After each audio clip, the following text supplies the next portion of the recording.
Is it necessary for us parents to make our lives attractive for our children? My name is January Donovan, founder of the Women's School, where I've trained thousands and thousands of women across 42 countries in the last 25 years on practical life. Basically, taking information and making it applicable through practical life skills. I call this formation, which is the forming of our mindset and our skill sets so that we can take what we know and become that woman.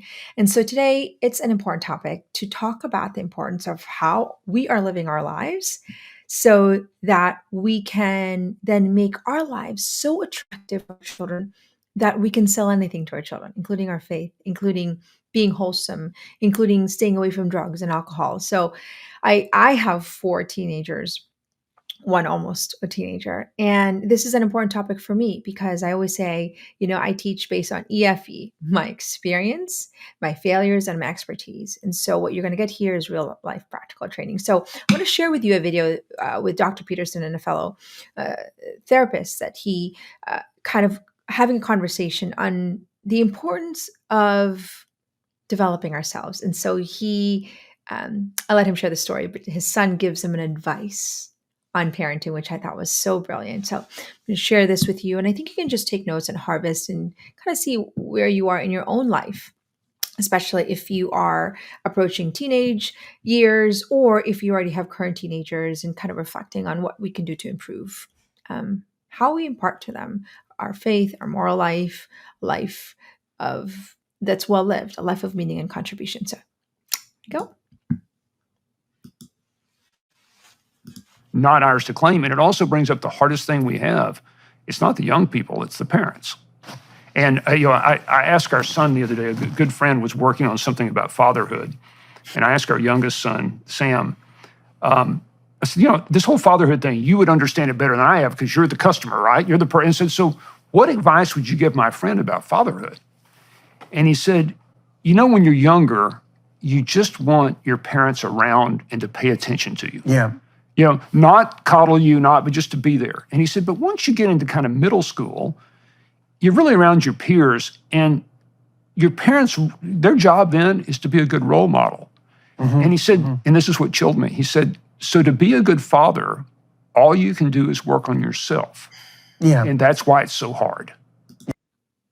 Oh, to be a good father, and in this case, to be a good mother, all you need to do is to work on yourself. I thought there was some really interesting insights there. Number one, the humility of learning to get feedback from our children. I think that we have to harvest. They're the best, I would say best people to give us feedback on how we are doing in our job as parents, and to have enough humility to say, am I doing a good job? I mean, I occasionally ask my daughters, my sons, my older ones, is there anything I can improve? And it's not always an easy thing to say and ask because you're not always sure what the response is. And you have to be willing to bite the bullet and have enough humility to say, yeah, I think I could really do better at that.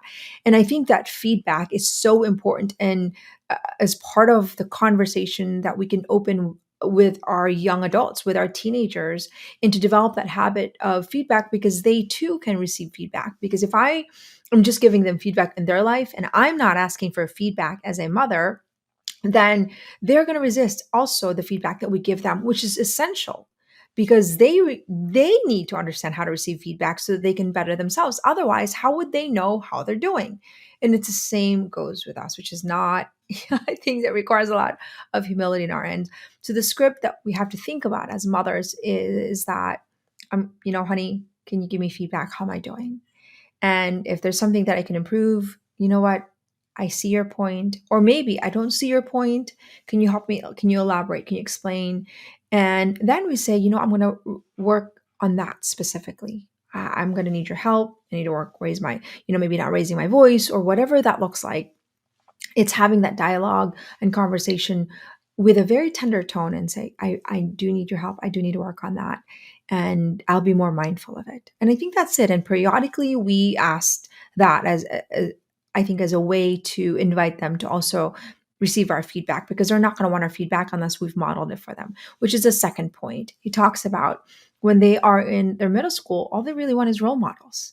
And which begs the question, How are we living every part of our life? And in the women's school, we call it arena of our lives, to be attractive to our children, which looks a lot like we're paying attention on how we are modeling for them the kind of life we want them to live. So let me give you an example.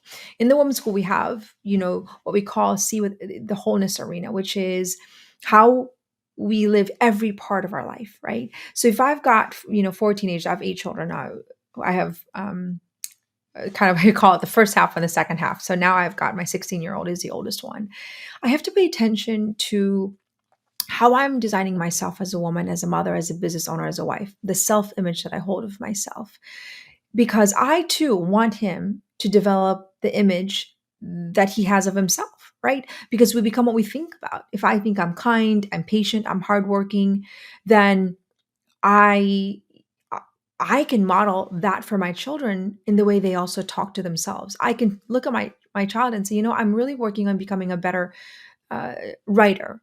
I am really working on becoming a kinder person. I'm really becoming working on specific boundaries. So they know that they can also work on that. They know that, oh, mom is actually personally developing herself and who she wants to become.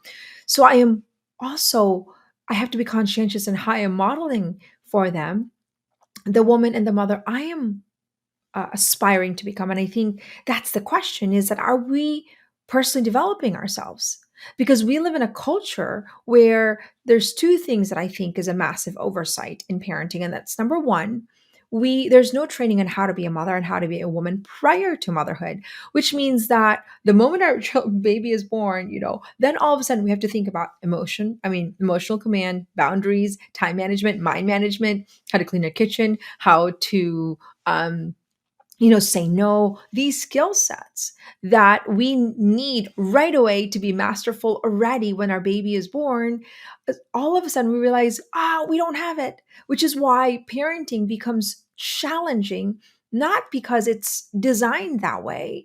Yes, there are challenges in parenting, but it's going to be 1,000 times harder if we lack the skill training that we need to actually take care of our children when they're already born. It's like learning how to swim while trying to save someone, right? Learning boundaries while we have to execute boundaries, learning how to manage our routine when the baby actually needs routine already. So I think the massive oversight is number one, the training needs to be prior to. There needs to be, I would say, an effort in our school system, in our communities. This is a reason why we have a school for women that prepares women with the mindset and the skills that they need to not just be a mother, but to be a friend, to be a wife, to be a coworker, to be a boss. All the practical life skills that I think are void in our school system and also are void in our homes, which is why so many women are suffering in motherhood unnecessarily simply because they lack the skill training that they should have gotten, prior to. And if you look back 100 years ago, or even 50 years ago, we had an infrastructure of family life that I think was kind of the basis of our culture. We had our mothers, our grandmothers, our aunt, and there was not a phone to distract us. There was not TV or the internet to distract us 100 years ago. And so there was a lot more absorption of practical life skills that now, even though you could be sitting next to your grandmother or you're next to your mother and how to cook, how to clean, how to speak effectively, how to say no, how to communicate, you're not absorbing it because we're tethered to our phones. And there's a whole lot more distraction than there was 100 years ago. We have to work with what our current narrative and our current culture. And so that's number one, is that there's no prior training. And number two, there's the narrative that we let ourselves go, or that there's this mommy brain, or that parents no longer need to personally develop themselves, I think is doing a disservice to our youth. And the automatic assumption is that our children, something's wrong with our youth and something's wrong with our children. But what he said, maybe it's not our children, maybe it is us. Maybe we are not living lives that are fulfilling, that are meaningful, that are attractive to our children simply because we are not personally developing ourselves. Therefore, we are not becoming a good role model. And so those two things that I think we need to be switched in our culture, because if we want to raise the next generation to be healthier, happier, then we have to do our part to prepare parents, to prepare mothers, to prepare fathers long before they are entering into motherhood. So those two things that I think are important. So I want to talk also about, so what do we train? What do we prepare? In our culture today, the reason why I think our lives are not attractive to our youth, and we almost blame being a teenager to sort of be defiant without thinking of maybe how we're taking responsibility in making our lives attractive so they're not so defiant, right? So I think the idea is that we pay attention to every arena of our life, every part of our life. So if you have a 16-year-old and a 14-year-old and like me and a 12-year-old, am I looking at the whole person and not just parts of me? Because to me, that's one of the biggest problem in our culture today, is that we are so fractured that we have disintegrated the human person, that we don't see ourselves as integrated human being, meaning we're trying to make money, but we're teaching people how to make money, how to be successful, but we're not teaching them also how to have friendship, or we're not teaching them how to you know, honor their body and take care of their body. It's sort of, you get mindset training there, and then you get health training there, and maybe you'll get friendship training, and maybe you'll get intimacy training. And it's sort of as though they're disconnected. But the reality is that we're integrated human being. And if we are not happy in our business, it's going to impact our family life. If we're not happy in our family life, it's going to impact our intimacy, our friendship, the way we show up, our mental and emotional, physical and spiritual health. And we have to start looking at the human person as an integrated being. And so now the question is, are we modeling for our children an integrated, beautiful, meaningful life? And what are we doing to personally develop ourselves so that we can actually become that model for our children? So here's what I want you to think about. There's 8 parts, right? In a human person, what we have identified in the woman's school and in the wholeness coaching school, there's a self-image, which is the image that we hold of ourselves. Who am I designing? Am I designing somebody who's kind, who's patient?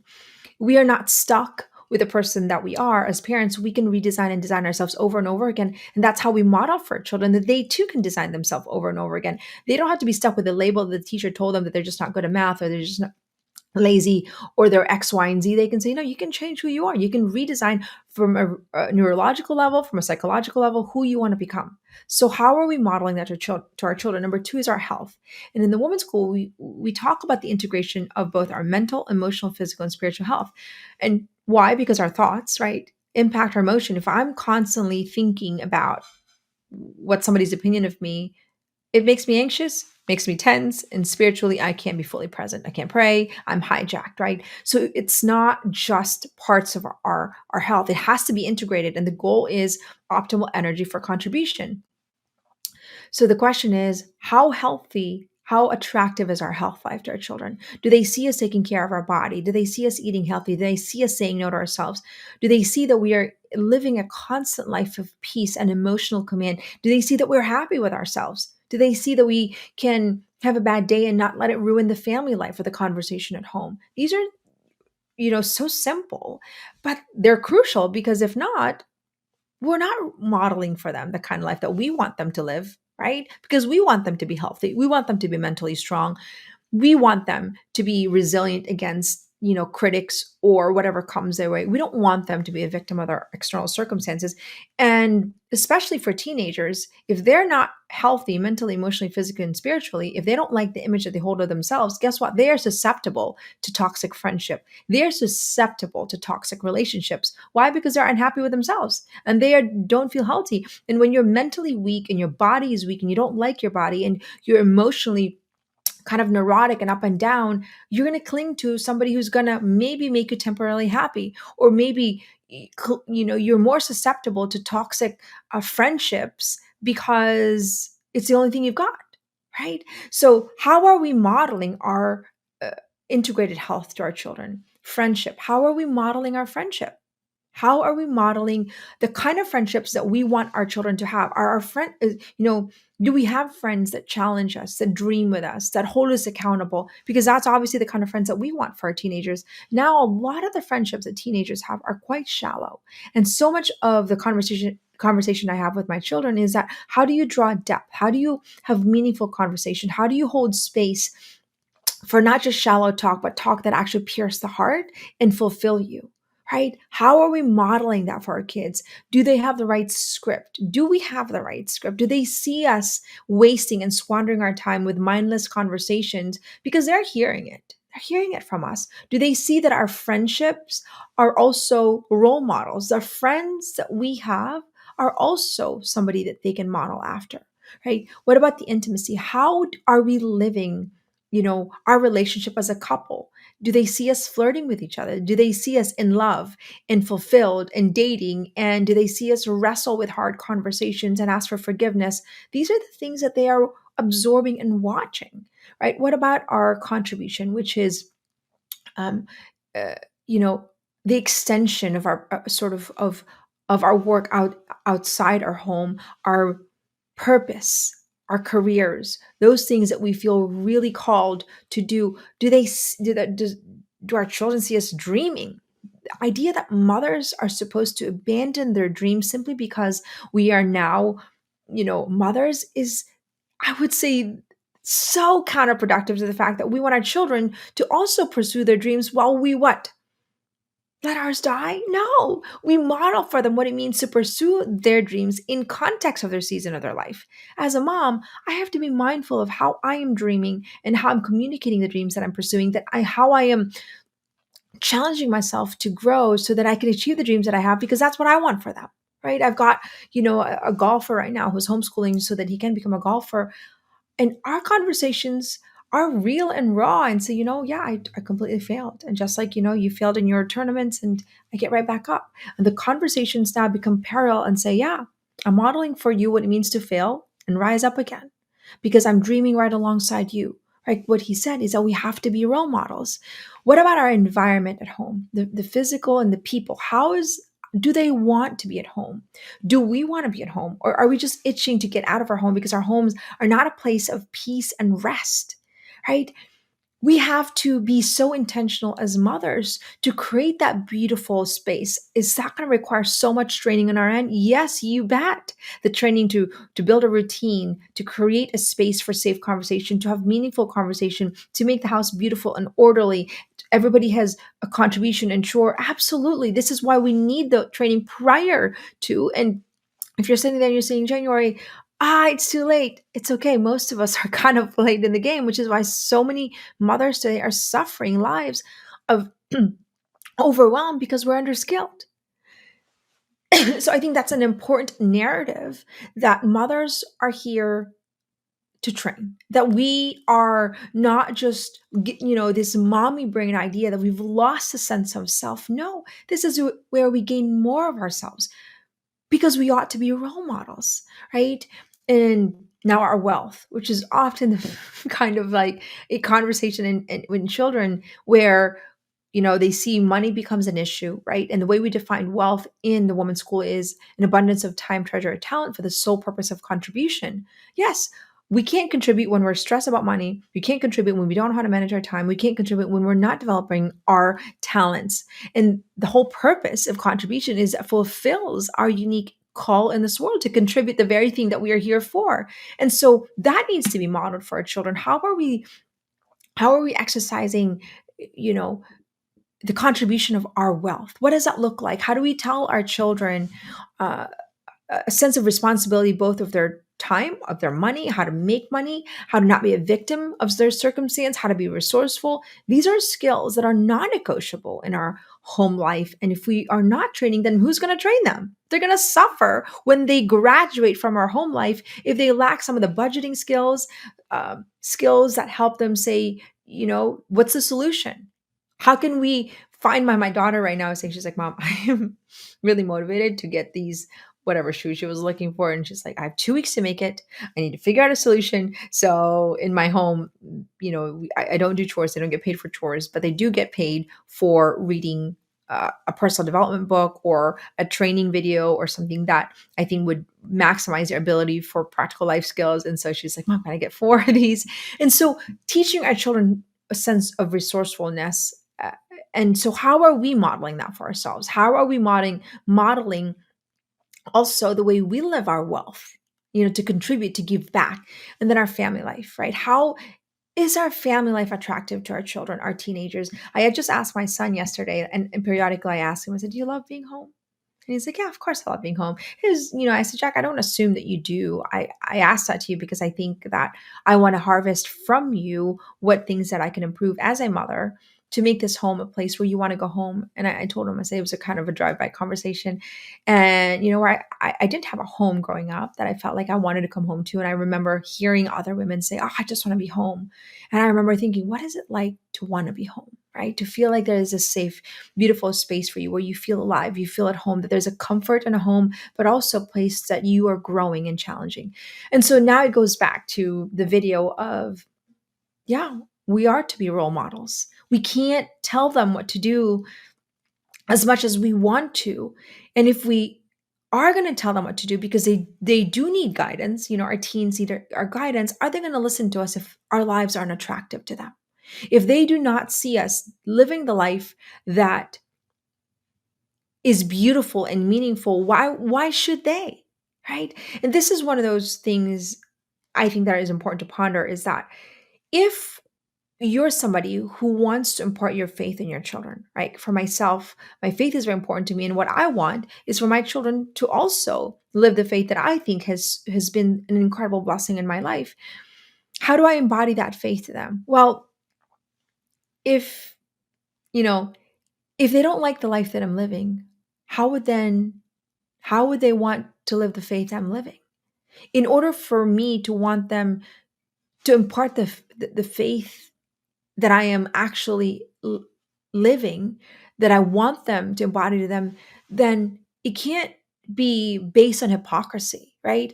If our faith is so beautiful, that it's so real and it's so attractive, then our life should be attractive. But if we're trying to drill into them, you need to do this and you need to be this, and this is what your faith life looks like, but they don't see that our life is attractive to them, that our marriage, our family, our dreams are attractive to them, or our home life, or the way we carry ourselves, or our friendships are not role models for them, why would they want our faith? It's like, I don't want that. Right? This is where the hypocrisy comes from. It's like, you just want me, you're just shoving your faith down my throat, but I don't actually live the life you're living. So here's the question. Are we personally developing who we are as mothers so that our lives become so attractive to our children that inevitably we are selling to them a beautiful life that we want them to live? If I want my children to not be a victim to toxic friendship, then I better not have toxic friendship. If I want my children to pursue their dreams, then I better be pursuing my dreams. If I want my children to have an incredible, relationship with someone someday, then they better see what that looks like. Now you're probably sitting here and saying, January, but I feel like it's too late, right? And I ruined my kids. And I think in some degree, we can all agree that we've ruined our kids in some degree. But here's the thing, I'm going to side note for that. Our imperfection, our imperfections should be a source of wisdom for our children. This idea that we ruin our kids, sometimes it's the best gift we can give them. It's just how we highlight it for them and say, I completely messed up. But I'm going to learn from that mess up. And so can you. Just because I've failed you, that doesn't mean you have to fail yourself. I am a growing human being and I fail a lot. We learn from my failures. And the idea is that we could kind of protect our children, that we have to be perfect so we can give them a perfect life, void of pain, void of suffering. That is, first of all, a false expectation for mothers that are causing mothers to feel like they're, just guilty and ashamed of who they are. I think it's ruining almost, our gift of motherhood, because somehow we need to be perfect so we can create this perfect child. No, it's not that. And I think that all we can do is to personally develop ourselves so we can model for our children how we want them to live. And that requires us back again to investing in ourselves. And if we're not investing in ourselves, then what's the cost of actually letting ourselves go and developing ourselves? Now, I also think it's important to take note that information does not equal formation, because often I have lawyers and PhD and CEOs that I train, and they are growing in their skill set, in their careers, and in their profession. But that does not equal life skills. This does not equal personal development. Just because you know how to, how to run a whole company, that doesn't mean you know how to communicate effectively to your child tenderly. That doesn't mean you know actually that you're modeling for them maybe a healthy lifestyle of managing what your thoughts are, managing what you're eating. And I think what we need to do is ask ourselves, number one, are we developing ourselves as mothers? Number two, is our life attractive to our children? And number three, if it's not, how can we make it attractive to our children? How can we develop ourselves so that our life can be attractive to our children? And obviously, the reason for our lives to be attractive to our children, maybe it's not so obvious, is not so we can sit on our own vanity and look at my mom, she's perfect, and my dad, she's perfect. No, but rather so that we can sell to them also their ability to fully develop themselves, right? We have to sell them our morals. We have to sell them homework. We have to sell them hard work. We have to sell them on their own dreams. We have to sell them on being a wholesome, quality human being. And the way we do that is how we live our lives, how we model it for them. And it goes back to, I think, the massive oversight in our culture where there's no training on how to be a woman prior to. And then there's no continuous training like you would if you were a doctor or a lawyer, sort of, you got to keep up with all the new stuff going on. Well, we too. Every child should feel like a promotion, right? Every child should feel like now I need new boundary skills. I feel like, somebody trained me on boundary skills before I got married, which made, children, I think to me, I had 4 children under 4. If I'm honest, it wasn't hard. And it wasn't hard, not because I've got some superpowers. Somebody just trained me on the how. I had 4 kids under 4. It was seamless. It was simple. It was beautiful. It wasn't a lot of, it was work, but I had mind management skills and emotional command prior to being a mom. So I think that this is available for everyone. And I don't think that it's just for the chosen few. I think that everybody ought to have this training. So I think it goes back to number one, we need to have a culture that trains mothers how to be mother prior to, and then we need to then create a narrative of continuous personal growth for our children so that we can sell to them a beautiful life, so we can sell to them our faith, so we can sell to them their dreams. And more importantly, the opposite is also true. If our life is repelling to our children, they are now susceptible to toxic ideologies, to immorality, and to cling to things that I think us parents would unanimously say, that's not good for them, such as drugs, sex, and alcohol. So, the promiscuity that's rampant out there. The more attractive we make our life, every arena of our life, the more it strengthens their ability to say no to the things that are actually a lesser version of humanity, right? If they know what it's like to be healthy because we've modeled for them, then they're going to say, what, I'm not going to put drugs and alcohol in my body. I know what it's like to be healthy. And I actually sell it to my children. I always say to my son, I say, you have no reason to be attracted to drugs and alcohol. I'm like, I provide you good food. Your food is warm every day. And you have a family that loves you. I mean, I kind of lay down and I'm pretty, I'm hard on the discipline of my children, but we have a great relationship. And I just say to them, I said, there's no reason for you. Right. So what we want to do is that we want to give our children enough of a reason not to fall into the trap and the temptation of an immoral life, because nobody wants that for our kids. We want to strengthen their capacity to want it. And the only way we do that is we model it for them. And the only way we can model it for them is if we are consistently personally developing every arena of our life so that our lives become attractive to our children. And then that becomes their source of hope and strength so that they can then, right, have the strength to say no to the things that are not going to give them the joy and the happiness that they want for themselves, and obviously what we want for them. So if you're a mom out there and you're saying, January, it's too late, it's never too late. It's never too late. And we have thousands of students across 40 countries that are training right alongside you. And I think that's the most beautiful, miraculous thing that I'm seeing is that mothers who are training are seeing ripple impacts in their marriage and their family life. And it happens fast because most of the time, mothers know what to do, right? You're supposed to be kind or have a routine, but you're not shown the practical life and how to do it. You're not shown, and you don't have practical training, actually the how. And that's where we've come in the women's school, is that we are a how-to school. And the training that we offer is really the practical life. So if this video resonates with you, please share it. If this resonates with you, join our movement of training women how to be a woman.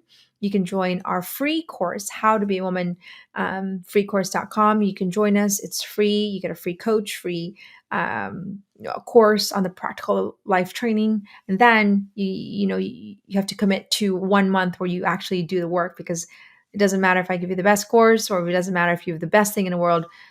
Bottom line is that we need accountability. So you get to register on this free course. You register for a month.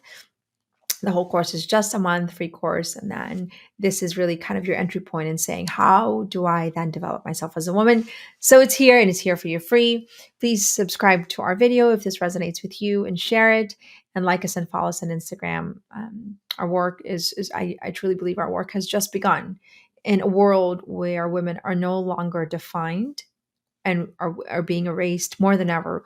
We need women to rise up and live the beautiful life, what it means to be a woman, so that for such a time as this, we can defend the value of women for us and for the generations to come.